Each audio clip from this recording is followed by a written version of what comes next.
ഈ പടവുകൾ ഇറങ്ങി ഞങ്ങൾ എങ്ങോട്ടാണ് പോകുന്നതെന്ന് മനസ്സിലായോ? അയർലൻഡിലെ ക്ലോൺമെൽ എന്ന സ്ഥലത്ത് സ്ഥിതി ചെയ്യുന്ന സെയിൻറ്റ് പാട്രിക്സ് വെൽ കാണാനാണ്. വളരെ വിശുദ്ധമായൊരു സ്ഥലമാണ് കേട്ടോ ഇത്. അയർലൻഡിലുടനീളം 3000-ഓളം വിശുദ്ധമായ കിണറുകളുണ്ട്. അതിലൊന്നാണ് ഈ സെയിൻറ്റ് പാട്രിക്സ് വെല്ല്.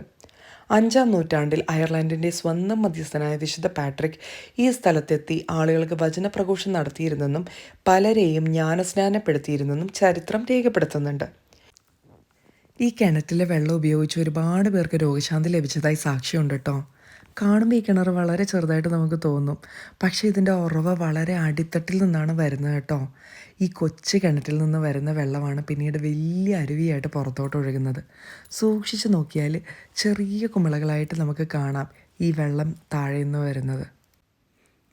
ഭയങ്കര പീസ്ഫുള്ളായിട്ടുള്ളൊരു സ്ഥലമായിട്ടാണ് കേട്ടോ എനിക്ക് അവിടെ വന്നിട്ട് തോന്നിയത്.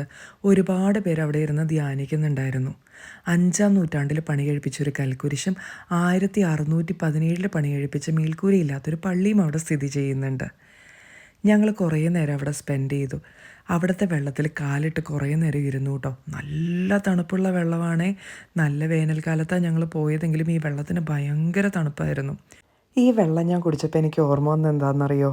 പണ്ട് എപ്പോഴും വേളാങ്കണ്ണി പള്ളിയിൽ നിന്ന് കുടിച്ച മാതാവിൻ്റെ കിണറ്റിലെ വെള്ളത്തിൻ്റെ അതേ രുചി. ഈ കൊച്ചു വീഡിയോ നിങ്ങൾക്ക് ഇഷ്ടമായെന്ന് വിശ്വസിക്കുന്നു. നമുക്ക് വീണ്ടും കാണാം.